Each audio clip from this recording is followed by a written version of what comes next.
দর্শক বন্ধুরা, আমরা সামনেই পেতে চলেছি আষাঢ় মাসের গুপ্ত নবরাত্রি তিথি।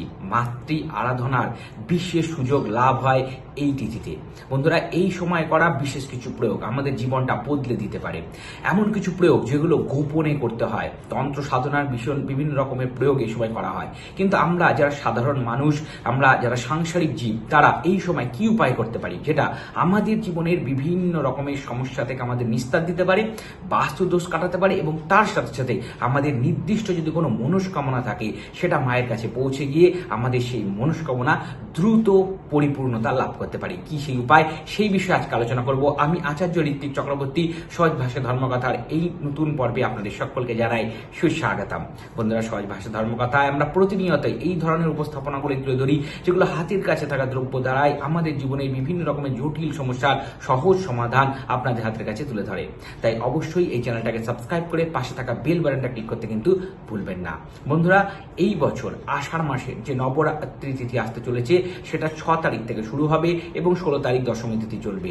বন্ধুরা, এই 10 দিন, এবার 10 দিনে চলছে। এর আগে একটা পর্বে আমি আলোচনা করেছি এবং বিভিন্ন রকমের যে ক্রিয়া টোটকা সেগুলো আলোচনা করেছি, কিন্তু আজকের বলা ক্রিয়া একটু স্পেশাল, তাই জন্য আলাদাভাবে একটা পর্ব উপস্থাপনা করছি এবং এই পর্বে আমরা হাতে কলমে দেখিয়েও দেবো কিভাবে এই বিশেষ ক্রিয়াটি আমরা বাড়িতে নিজেরা প্রস্তুত করব এবং করে ফেলবো এই সময়ের মধ্যে। বন্ধুরা, এর জন্য এই ক্রিয়াটি করার জন্য আপনাদের যে উপযুক্ত সময় সেটা এই সময়ের মধ্যে, অর্থাৎ এই যে 10 দিন, সেই 10 দিনের মধ্যে প্রথম দিন থেকে আপনারা শুরু করে দিতে পারেন, বা আপনারা যখন এই ভিডিও দেখছেন সেই দিন থেকে শুরু করতে পারেন। যদি শেষ দিন ভিডিও দেখেন তার জন্য কি করবেন সেটা আমি পর্বে অবশ্যই বলে দেবো। তবে অবশ্যই আপনাদের দুশ্চিন্তা করার কিছু নেই। এই সময়ের মধ্যে, এই যে টাইম পিরিয়ডটা চলবে সেই সময়ের মধ্যে যে কোনো দিনই আপনারা এই প্রয়োগ শুরু করতে পারেন। এবার আসছি বন্ধুরা, এই প্রয়োগ করতে গেলে আপনাদের কি কি জিনিস লাগবে। দর্শক বন্ধুরা, এই প্রয়োগ করার জন্য আপনাদের যে দ্রব্যগুলি লাগবে তার মধ্যে প্রথম হচ্ছে আতপ চাল বা গোবিন্দভোগের চাল, এটা আপনাদের ফার্স্ট লাগবে। এছাড়া লাগবে একটু গুঁড়ো হলুদ এবং তার সাথে একটু সিঁদুর। যে কোনো ধরনের সিঁদুর রোলি আপনারা নিতে পারেন, মেটে সিঁদুর বা আমরা যে মা বোনরা যে সিঁদুর ইউজ করে লাল সিঁদুর, সেই সিঁদুর আপনারা নিতে পারেন, এটা আপনাদের ইচ্ছে মতো নেবেন।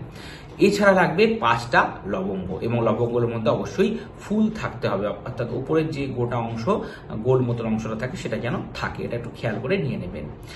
এরপরে বন্ধুরা যেটা লাগবে সেটা হচ্ছে একটা প্রদীপ। এই প্রদীপ আপনাদের বাড়িতে যে প্রদীপ আপনারা রেগুলার ইউজ করছেন সেই প্রদীপ ব্যবহার করতে পারেন, অর্থাৎ পিতলের প্রদীপ, বা আপনারা মাটির প্রদীপ এই জন্য যদি আলাদা করে কিনতে চান তাহলে কিনেও নিয়ে আসতে পারেন।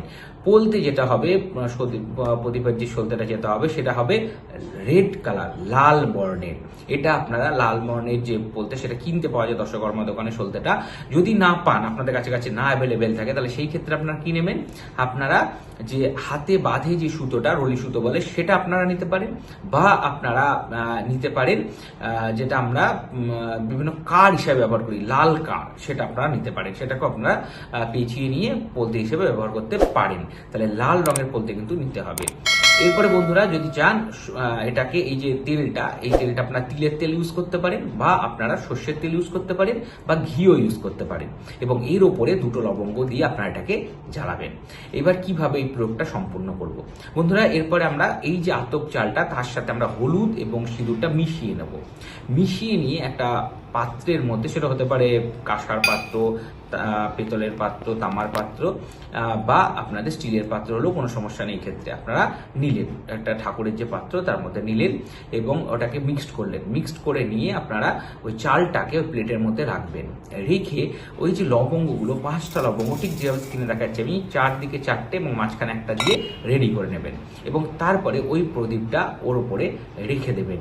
রেখে দিয়ে প্রজ্বলিত করবেন, জ্বালিয়ে দেবেন। প্রদীপের মুখ থাকবে সব সময় উত্তর দিকে বা পূর্ব দিকে, এই দুটো ডাইরেকশনের বাইরে কোনো ডাইরেকশনে নেবেন না। উত্তর বা পূর্ব দিকে মুখ করে প্রদীপটা জ্বালাতে হবে। বাড়ির ঈশান কোণে যদি এই সম্পূর্ণ কাজটা করতে পারেন, অর্থাৎ নর্থ ইস্ট কর্নার বাড়ির ঈশান কোণে যদি করতে পারেন সব থেকে ভালো। নাহলে আপনার ঘরের ঈশান কোণে করুন, ঠাকুর ঘরের ঈশান কোণে করুন, আপনারা এই প্রয়োগটা করুন। এবং সামনে মাতৃ ফটো, মায়ের যে কোনো ফটো, মা কালী, মা দুর্গা, যে কোনো ফটো আপনার বাড়িতে যেটা আছে তার সামনে আপনি প্রয়োগটা করবেন। জ্বালিয়ে দিলেন। জ্বালিয়ে দিয়ে এবার প্রত্যেক দিনই আপনি যেদিন থেকে শুরু করছেন সেদিন থেকে মায়ের যে কোনো মন্ত্র আপনারা জপ করুন। যদি কোনো মন্ত্র না জানা থাকে তাহলে আপনার মায়ের প্রণাম মন্ত্র জপ করতে পারেন, জয় মা দুর্গা করতে পারেন, জয় মা কালী করতে পারেন, ওং নমো কালিকায় নমো, ওং নমো মা দুর্গায় নমো, এরকম মন্ত্র আপনারা ইউজ করতে পারেন। সহজ মন্ত্র ইউজ করবেন। জপ আপনাদের এই সময় খুবই ভালো। আপনারা এই সময় একটু জপ করবেন মায়ের। এই জপটা হয়ে যাওয়ার পরে একটা হনুমান চালিসা আপনার এর সামনে বসে পাঠ করে নেবেন প্রত্যেক দিন, যে কোনো একটা সময় সারাদিনের মধ্যে, সন্ধ্যাবেলা করতে পারেন, সকালে স্নান করে উঠে করতে পারেন। এইটা কিন্তু আপনাদের করে নিতে হবে। এইভাবে প্রত্যেক দিন আপনারা এইভাবে করতে থাকুন এবং হনুমান চালিসা পাঠ করার শেষে, অর্থাৎ প্রথমে মাতৃজপ হলো, তারপর হনুমান চালিসা পাঠ করলেন এবং তারপরে আপনারা আপনাদের যে ইষ্ট মনস্কামনা, কোনো মনস্কামনা যদি আপনাদের থাকে সেটা আপনারা মায়ের কাছে মনে মনে প্রে করুন, জানান, প্রার্থনা করুন। হয়ে গেল। এইভাবে আপনারা প্রত্যেক দিনটাকে করবেন। এইবার যদি মনে হয় যে আমার এই যে চালটা প্রস্তুত করে রেখেছি এটা আমার রাত্রেবেলা ইঁদুর টিঁদুরে খেয়ে নিতে পারে, তাহলে সেই ক্ষেত্রে কি করবেন, প্রদীপটা সরিয়ে নিয়ে ওই চালটা ওইভাবেই থাকবে, বাটিটার মধ্যে, ওই প্লেটের মধ্যে ওইভাবেই থাকবে লবঙ্গ সহ, ওটার উপরে আপনারা কোনো কিছু চাপা দিয়ে দিন, কোনো কিছু দিয়ে চাপা দিয়ে রেখে দিন যাতে ইঁদুর টিঁদুরে নষ্ট না করে। এইভাবে এটাকে রেখে দেবেন। পরের দিন আবার প্রদীপটা, ওই ঢাকনাটা সরিয়ে প্রদীপ জ্বালিয়ে আপনাদের প্রার্থনা করবেন।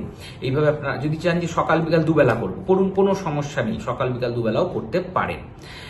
এরপরে যে প্রয়োগটা করবে সেটা অনেকের এরপরে প্রশ্ন হচ্ছে যে আমি লাস্টের দিকে জেনেছি, অনেকদিন পরে ভিডিওটা দেখছি দাদা, এবার কি করব?